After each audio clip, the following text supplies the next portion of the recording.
हमारी संस्कृति, हमारी पहचान। यज्ञ, योग, आयुर्वेद सदा रहे हमारे साथ। भारत के प्राचीन ग्रंथों एवं आधुनिक विज्ञान का दिव्य संगम, यज्ञ महिमा।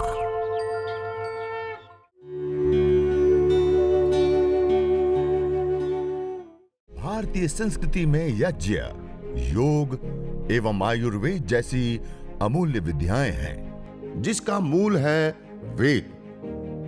इतिहास की ओर दृष्टि डालें तो भगवान राम, भगवान कृष्ण से लेकर राजा महाराजाओं, ग्रामवासियों व अरण्यवासी ऋषियों की कुटियों तक नित्य व नैमित्तिक यज्ञों का प्रचलन देखने को मिलता है। आप सब जानते हैं, जब हम सैटेलाइट छोड़ते हैं, रॉकेट छोड़ते हैं, तो कौन सा ईंधन प्रयोग करते हैं? यूरेनियम। ये यूरेनियम एक ऐसा नैनो टेक्नोलॉजी के माध्यम से तैयार किया गया ईंधन होता है। आज हम जिन गाड़ियों को चलाएं ना, उसमें थोड़ी सी मात्रा में यदि हम प्रयोग कर ले तो जब तक गाड़ी चले तब तक हमें ईंधन ना डालना पड़े। इतनी बड़ी ताकत होती है। इसको क्या कहते हैं? नैनो टेक्नोलॉजी के माध्यम से तैयार किया गया ईंधन। अब देखिए, ये तो मैंने कुछ दूसरे उदाहरण दिया। हम जो दवाइयां लेते हैं ना, हमारी जो प्राचीन परंपरा है, आयुर्वेद की परंपरा, सामान्य रूप से हमें कौन सी दवाई दी जाती है? आसव है, अरिष्ट है, वटी है, चूर्ण है, ऐसी कई दवाइयां होती हैं जो हमें देते हैं। लेकिन अब रोग कुछ ऐसी अवस्था में जा चुका है कि अब वो रोग कंट्रोल में नहीं आ रहा है, रोग की अवस्था बिगड़ चुकी है। तो अब डॉक्टर क्या करता है? श्वासों के साथ कीजिए, रस रसायन विद्या देता है। क्या करता है? भस्म, जिसको हम कहते हैं। उसमें क्या किया जाता है कि जो तत्वों की हमारे शरीर को आवश्यकता होती है उनको पहले जला दिया जाता है। जला करके उसकी जो भस्म हो जाती है उसको हम फूंक मारे तब भी वो उड़ जाती है ना, पूरी वायुभूत हो जाती है। लेकिन उसको भी नहीं छोड़ते, उसको लेकर के फिर खरल करते हैं पत्थरों के बीच में, और कई दिनों तक लगातार रात दिन उसको खरल किया जाता है। क्या किया जाता है? तो उस राख पहले फूंक मारे तब भी उड़ जाए ऐसी है, फिर उसको खरल करते तो उसके पार्टिकल और टूटते हैं और उसको तोड़ते इतना तोड़ा जाता है कि वो नैनो अवस्था में आ जाए, बिल्कुल बारीक। और एक चुटकी पर लेकर के आप चमड़ी के ऊपर रख करके आप ऐसे करें तो हमारे खून में भी मिल जाए। इतने वो पार्टिकल को क्या कर दिया जाता है? नैनो। और जब अब स्थिति बिगड़ चुकी हो, उस बिगड़ी हुई स्थिति में अब डॉक्टर क्या करते हैं? 1 ग्राम, 2 ग्राम, 5 ग्राम की मात्रा में ये रस रसायन भस्म देते हैं, और उसको भी 60 पुड़िया बना करके महीने भर लेने के लिए कहते हैं। और जो असाध्य कोटि में, मरणासन व्यक्ति में जब व्यक्ति पहुंच जाता है तो वो भी उससे खड़ा हो जाता है।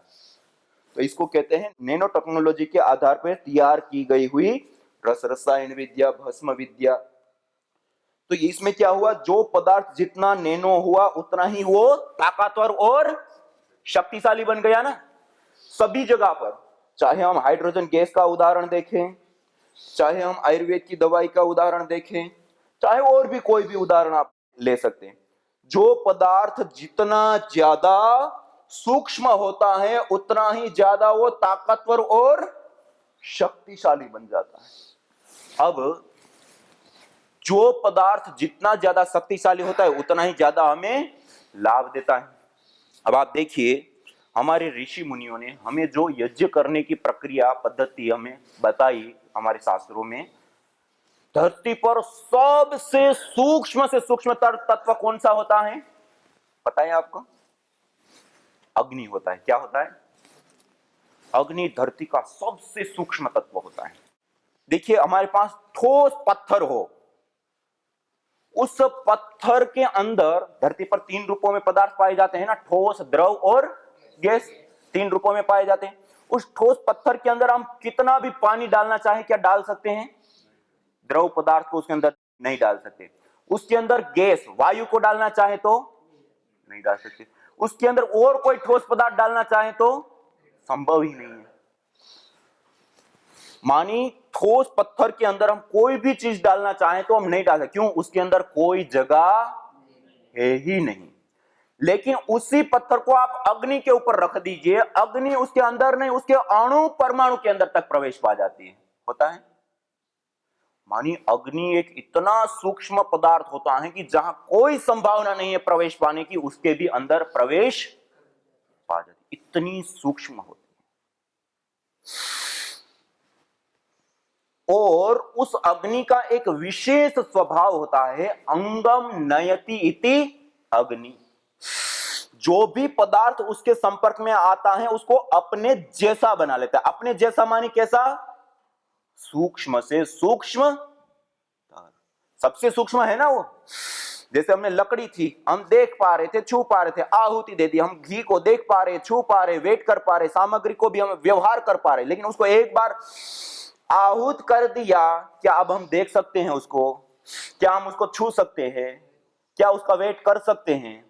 मानी वो अग्नि स्वरूप हो गया। क्या हो गया? अग्नि रूप हो गया। मानी सूक्ष्म से सूक्ष्मतर सूक्ष्म रूप में वो आ गया। अब हम उसको ना देख सकते हैं, ना छू सकते हैं, ना उसके साथ व्यवहार कर सकते हैं। आप विचार कीजिए वो कितना ज्यादा ताकतवर हुआ होगा। जो मैंने हाइड्रोजन गैस की बात बताई, उसको नैनो करते हुए हम यूरेनियम लाते हैं, यूरेनियम का वेट कर सकते हैं, उनके साथ व्यवहार कर सकते हैं नैनो होने के बाद। लेकिन ये इतना नैनो हो चुका है, अब हम उसको ना देख सकते हैं, ना छू सकते हैं, ना उसके साथ कोई व्यवहार कर सकते हैं। आप विचार कीजिए कितना ज्यादा सूक्ष्म हो गया। और जो पदार्थ जितना ज्यादा सूक्ष्म होता है उतना ही ज्यादा वो ताकतवर शक्तिशाली पदार्थ बन जाता है। और जब हम हवन के अंदर अलग अलग जड़ी बूटियां, गाय का घी आदि की आहुतियां देते हैं और उसका जब विखंडन होता है और वो जो नैनो पार्टिकल के रूप में जब कन्वर्ट होते हैं, वो इतने सूक्ष्म कण होते हैं, हमारे रोम रोम के माध्यम से, हमारे शरीर के माध्यम से, वैसे ही वो हमारे शरीर के अंदर प्रवेश पा जाते हैं। इतना नैनो हो जाते हैं वो पार्टिकल, और उसका लाभ कई गुना बढ़ जाता है। मानी यज्ञ सरल, सस्ती, सुलभ एक सुपर नैनो टेक्नोलॉजी है कि जैसे तत्वों की हमें आवश्यकता होती है उनकी आहुति दे करके उस पदार्थ को नैनो करके हम सैकड़ों सैकड़ों लाभों को उठा सकते हैं। ये ऐसी एक अद्भुत नैनो टेक्नोलॉजी है। तो अब गर्दन को ऐसे घुमा दीजिए थोड़ा सा। तो यज्ञ जो है एक अद्भुत प्रक्रिया है। हम साइंटिफिक रूप से देखें तब भी, शास्त्रीय रूप से देखें तब भी, अपोजिट दिशा में। और आपको जानकर के आश्चर्य होगा कि ये जो मैंने कल एक महत्वपूर्ण बात बताई थी गैस वाली, कि हमारा सबसे ज्यादा और सबसे इंपॉर्टेंट महत्वपूर्ण आहार कोई होता है वायु। और जब हम हवन करते हैं तो वायु का सीधा शोधन, पोषण, मेडिकेटेड होना या सुगंधित होना या जीवनी शक्ति से युक्त होना संभव होता है। उसके साथ साथ ये जो मेडिसिनल कंपोनेंट्स हैं, जो नैनो पार्टिकल हैं, वो भी उस वायुमंडल के अंदर आ जाते हैं। हमने वायुमंडल के अंदर आए हुए इस पार्टिकलों को लेकर के IIT के साथ मिलकर के एक स्टडी किया और उसमें पता चला कि यज्ञ के अंदर निकलने वाले पार्टिकल होते हैं, नैनो स्केल पार्टिकल होने के साथ ही उसके अंदर जो एक्टिविटी होती है ना, वो एक्टिविटी में वो कैंसर से लेकर के, MND से लेकर के, MD से लेकर के, जो दुस्साध्य असाध्य कोटि के या बड़े रोग कहे जाते हैं, उन रोगों को भी ठीक करने की शक्ति, सामर्थ्य रखते हैं वो नैनो पार्टिकल जो यज्ञ के माध्यम से निकलते हैं। ये इतने बड़े ताकतवर शक्तिशाली पदार्थ होते हैं जो यज्ञ से नैनो पार्टिकल निकलते हैं। आइए सब लोग खड़े हो जाइए अपने अपने स्थान पे। तो यज्ञ जो है एक बहुत ही अद्भुत और एक विशेष प्रक्रिया है, एक विशेष टेक्नोलॉजी है, जिसमें अलग अलग औषधियों को जला करके उसको नैनो करके, एक तो मैंने गैस वाला बताया था, फाइटोकेमिकल्स होते हैं, कल बताया था ना, फाइटोकेमिकल्स वायुमंडल के अंदर आते हैं, विभिन्न गैसें आती हैं जो हम दवाइयां लेते हैं, वो उससे तो वो लाभ प्राप्त हो ही गया, लेकिन उसके साथ साथ ये नैनो पार्टिकल होते हैं और ये नैनो पार्टिकल के अंदर भी इन रोगों को ठीक करने की बहुत बड़ी उसके अंदर शक्ति होती है, सामर्थ्य होती है। आइए छोटे छोटे अभ्यास, लंबा गहरा श्वास भरते हुए सब लोग कर सकते हैं, ऐसे सरल सरल आसान आसान अभ्यासों का कुछ अभ्यास करेंगे। तो मैं कह रहा था कि जो हम हवन करते हैं ना, यज्ञ करते हैं, उसके अंदर जो अलग अलग जड़ी बूटियों की आहुति देते हैं, वो नैनो होकर के वायु में आती हैं। और देखिए, हम 24 घंटा वायु में श्वास लेते हैं, वायु रूप आहार लेते हैं। अब जो गैस फॉर्म में मॉलिक्यूल्स कंपोनेंट्स आया, उसको भी हम ले रहे हैं। उसके साथ साथ ये नैनो हुए जो पार्टिकल हैं, उसको भी हम ले रहे हैं। और इन दोनों को जब हम लेते हैं, तो जो दुसाध्य कोटि के या असाध्य कोटि के, या जब अब बिल्कुल ही अब कोई चारा नहीं है, ऐसे कई सारे केसों को हमने लिया। आपको एक उदाहरण के लिए मैं बता रहा हूं। एक आदरणीय बहन दिव्या जी मुंबई घाटकोपर में रहती हैं, अभी भी रहती हैं, मूल रूप से पुणे की है। उनको ब्रेन ट्यूमर हुआ, कैंसर का, पिट्यूटरी ग्लैंड के ऊपर। उसका ऑपरेशन हुआ। ऑपरेशन होने पर वो चली गई कोमा। कोमा में जाने के बाद मुंबई से लेकर के पुणे, वहां के जो बड़े बड़े हॉस्पिटल कहे जाते, सब लोगों ने मना कर दिया कि इसका अब हम कुछ नहीं कर सकते, ये कोमा से बाहर नहीं आएगी, इसका कोई इलाज नहीं है। उसके बाद उन्होंने और जगहों पे जा करके और अपने ऊपर रिस्पॉन्सिबिलिटी लेकर के कि कोई नहीं, जो होगा हम देखेंगे, आप करिए। उस आधार पर उन्होंने कार्य को आगे बढ़ाया और 4 बड़े बड़े हॉस्पिटलों में उस बहन का 7 महीने ट्रीटमेंट चला। कितना? 7 महीने। और उसमें बड़े बड़े डॉक्टर्स और सारी फैसिलिटी, एक एक दिन में 80,000 से 1-1 लाख रुपए के बिल भरे। कितने? और उसके बावजूद लास्ट में उनकी ऐसी स्थिति थी कि गले में होल किया है कफ निकालने के लिए, छाती में होल करके एक अलग से मशीन लगाई हुई थी श्वास लेने और छोड़ने के लिए, और पेशाब पानी के लिए नलियां, खाने के लिए नासिका से नली डाली। ऐसे 4-4 नलियों के साथ बेड के ऊपर कोमा अवस्था में 7 महीने पड़े। और एक एक दिन में इतने बिल भरने के बाद भी लास्ट में डॉक्टर लोग ने कहा, कहते हैं ना कि अब ठीक होने की कोई संभावना नहीं, तो दया मृत्यु, कि इनको इस शरीर से मुक्ति मिल जाए। ऐसी अवस्था में उस बहन को छोड़ दिया। जब वो घर पे लेकर के आया, हमने कहा कोई नहीं, आप अपने श्वास तो ले ही रही है ना, तो कि हाँ, ये करना चालू करो। 108 गायत्री मंत्र से उन्होंने विशेष यज्ञ करना चालू किया। जो 7 महीने बड़े बड़े 4 हॉस्पिटल और ये सारा कुछ, जिसको मॉडर्न मेडिकल साइंस कहते हैं, इतना विकसित हो चुका है, इतना सारा कुछ है, और ये सारा कुछ प्रयोग करने के बाद जिसको कोमा से भी बाहर नहीं ला पाए, केवल 2.5 महीना उनके कमरे में यज्ञ किया, कोमा से बाहर आ गए। कितना? केवल 2.5 महीना। और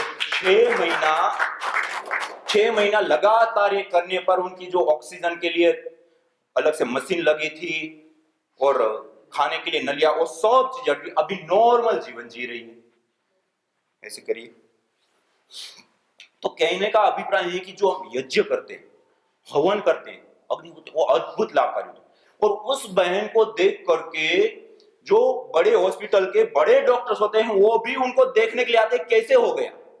और उसके बाद उन डॉक्टर लोगों ने ऐसे कईयों पेशेंटों को यही चिकित्सा कराते हैं अभी। और उस बहन को देख करके तो ना जाने कितने सैकड़ों परिवारों ने आज ये चिकित्सा चालू कर दी। और मुंबई जैसे बड़े शहरों में अभी हम हॉस्पिटल स्थापित करते हैं ना, ऐसे यज्ञ चिकित्सा सेंटर वहां चालू हो गए, और कितने सारे रोगियों को, अलग अलग प्रकार के रोगियों को। और एक केस पुणे में, इन्हीं की माताजी की छोटी बच्ची है, पुणे में रहती है। अब जब जन्म होता है, कोई कारणवश अलग अलग कारण रहते हैं, उनका मस्तिष्क का कोई विकास ही नहीं हुआ। अब वो बेटी की उम्र हो गई बड़ी, और उनको कुछ पता नहीं, ना अपने माता पिता को पहचानती है, ना अपने क्या खाना है क्या नहीं खाना है, कुछ पता नहीं। ऐसी बुरी अवस्था। और उस समय ये मुंबई से अपने गांव गई, तो वो प्रतिदिन यज्ञ इनका तो बन गया। अब ये कहीं पर भी जाते हैं तो साथ में यज्ञ जरूर करते हैं। तो ये वहां पर गए और 1 महीने रुकने वाले थे। तो इन्होंने कहा कि मेरी बेटी ऐसी अवस्था से बाहर आ गई, तुम भी अपनी बेटी को मेरे पास भेज दो, मैं यहाँ 1 महीने हूं ही, उसके साथ बिठाएंगे यज्ञ में। और आपको जानकर के आश्चर्य होगा, 1 महीने यज्ञ में बैठने पर वो बेटी कौन कौन मेरे माता है, कौन पिता है, क्या खाना है क्या नहीं खाना, सब पता चलने लगे। ऐसे ब्रेन का विकास हो गया। उनसे कितने सारे पैसे, अलग अलग रोगों के अलग अलग पैसे। और एक बहन शिल्पा जी, देखो सामान्य रूप से हम कहते हैं ना, धूम्र के अंदर आते हैं तो धूम्र में रहने से लंग्स की हालत क्या होती है, क्या होती है, खराब होती है। फेफड़े क्या हो जाते हैं, खराब हो जाते हैं।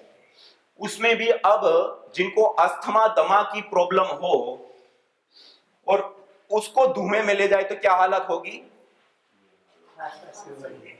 अटैक आ जाएगा ना, तुरंत खांसने लगेंगे, बहुत बुरी तरह से प्रभावित हो जाएंगे।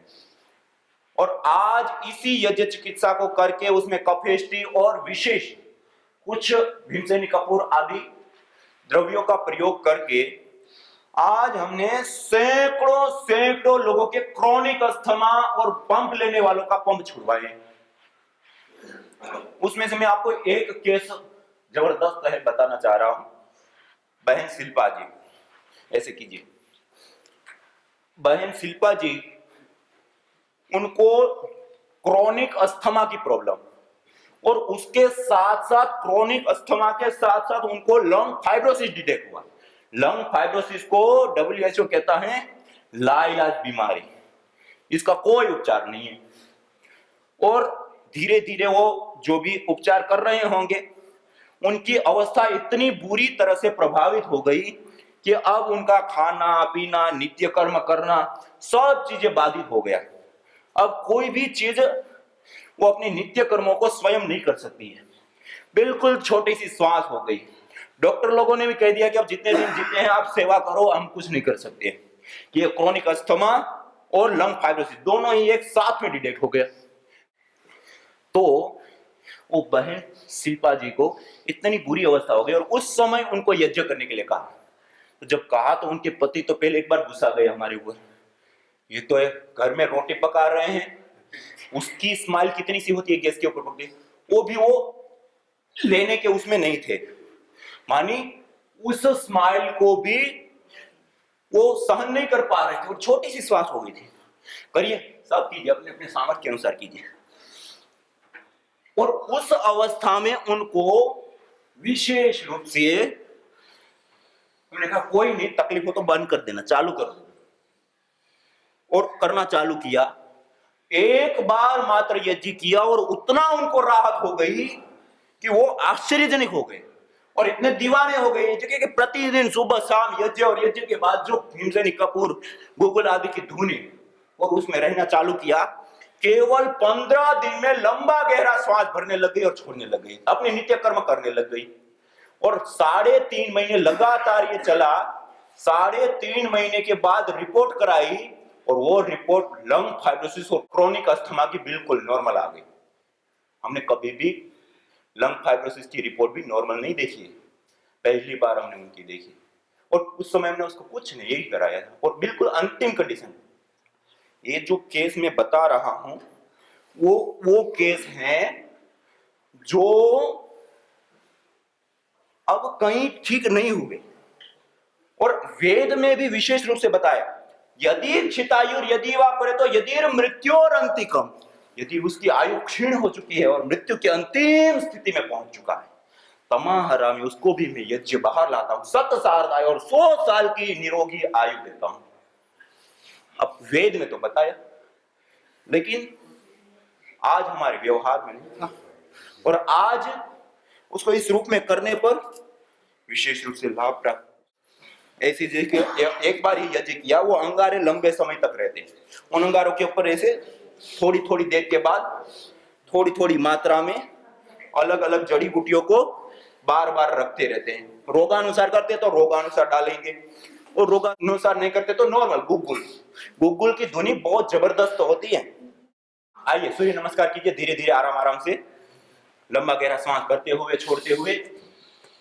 हाँ, तो ये गुग्गुल के बारे में कहा, न तम यक्ष्मा अरुंधते नैनम सप्तो अश्नुते यम भेषजस्य गुलगुलो सुरभिर्गंधो अश्नुते। जिसको भेषज औषध गुग्गुल की सुगंधि प्राप्त होती है, उसको कैसे कभी किसी भी प्रकार का कोई रोग ताप संताप हो सकते, उस परिवार में अशुभ आ सकते, उस परिवार में क्लेश हो सकते। ये गुगुलम धूप कामातम प्रसिद्धम मंगल प्रदम का, गुगुल धूप कार्य के लिए प्रसिद्ध होता है, मंगलदायी होता है जीवन में। बाह्याभ्यंतर देहस्य शोधनार्थम प्रकल्पयेत्, जो गुगुल की धुनी होती है वो बहुत ही ज्यादा विशेष रूप से लाभकारी और हितकारी होती है। और आयुर्वेद में बताया कि ये गुगुल जो होता है त्रिदोष सामक होता है, वात पित्त कफ तीनों को संतुलित करने वाला होता है और अग्नि प्रदीपक होता है, जठराग्नि को प्रदीप्त करता है। मानिए गुगुल की धुनी तो अपार महिमा वाली है, तो अपने घर के अंदर गुगुल की धुनी हवन के बाद जरूर करेंगे।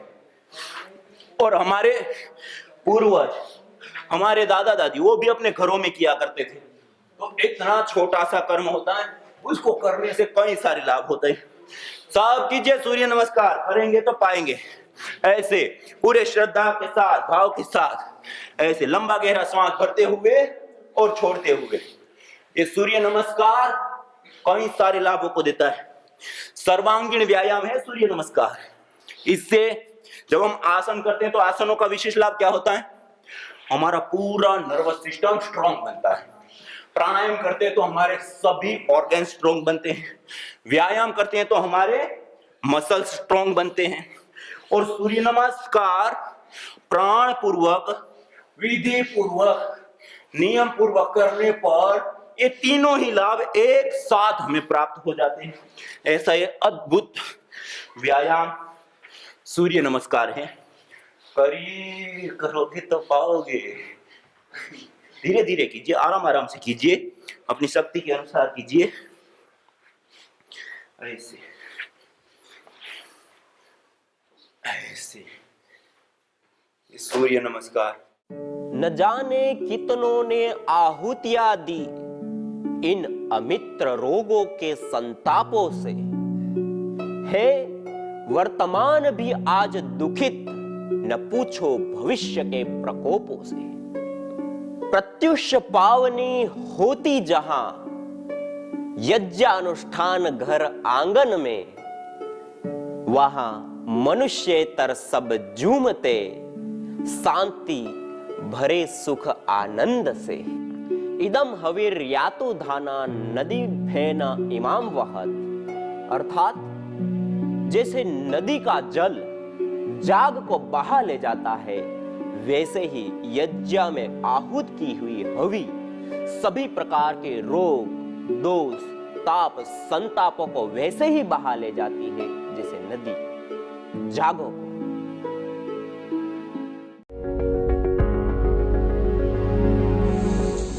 मैं शांतिलाल पटेल, पूना, महाराष्ट्र। पिछले 8 साल से मुझे माइग्रेन की वजह से महीने में 2 या 3 बार बहुत सिर दुखता था। और जब मैं यात्रा करता था तो ये दर्द और बढ़ता था और मुझे वॉमिट भी होती थी। इस माइग्रेन की वजह से मुझे सेरिडॉन टेबलेट भी लेनी पड़ती थी। उस दरमियान मेरा माथेरान शिविर में जाना हुआ। वहाँ पर मैंने भ्राता श्री सुरेश भाई का एक प्रवचन सुना और वो बता रहे थे कि यज्ञ चिकित्सा पद्धति से हर रोग का निवारण होता है। उन्होंने कहा, पतंजलि योग विद्यापीठ में भिन्न भिन्न रोगियों को भिन्न रोगों से यज्ञ चिकित्सा पद्धति से उपचार किया है और वो ठीक भी हुए। फिर मेरी उत्सुकता बढ़ गई। मैंने भ्राताश्री से मुलाकात की और उन्होंने बताया कि औषधि युक्त जड़ी बूटियों से बनाई हुई औषधि युक्त सामग्रियों का प्रयोग करना, शुद्ध गाय का घी और शुद्ध गाय का घी से प्रयोग से उसने बताई हुई सामग्री से मैंने निष्ठा पूर्वक पालन किया। और नरसिंह भाई ने बताया कि आप खान पान में खट्टा, तीखा और दूध नहीं लेना, दिनचर्या भी बारे में बताया। और उन्होंने कहा कि आप शाम को सोने से पहले 4 से 5 घंटा पहले भोजन ले लीजिए। खान पान में आप कभी खट्टा और तीखा न लेना, जिसके वजह से मुझे एक 39 फरवरी 2021 से आज 31 मार्च 2021 मुझे बिल्कुल माइग्रेन से मुक्ति मिली। मुझे दर्द नहीं हुआ, सेडोन लेनी भी नहीं पड़ती है और मैं ठीक हुआ। सिर्फ इतना यज्ञ चिकित्सा पद्धति का मैंने श्रद्धापूर्वक, निष्ठापूर्वक और समर्पण भावना से इसका पालन किया और मुझे राहत मिली। सबका धन्यवाद।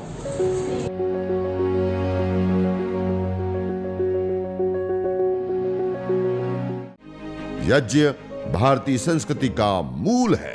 तो आइए हम संकल्प लें, संसार के श्रेष्ठतम कर्म यज्ञ को अपनाएं।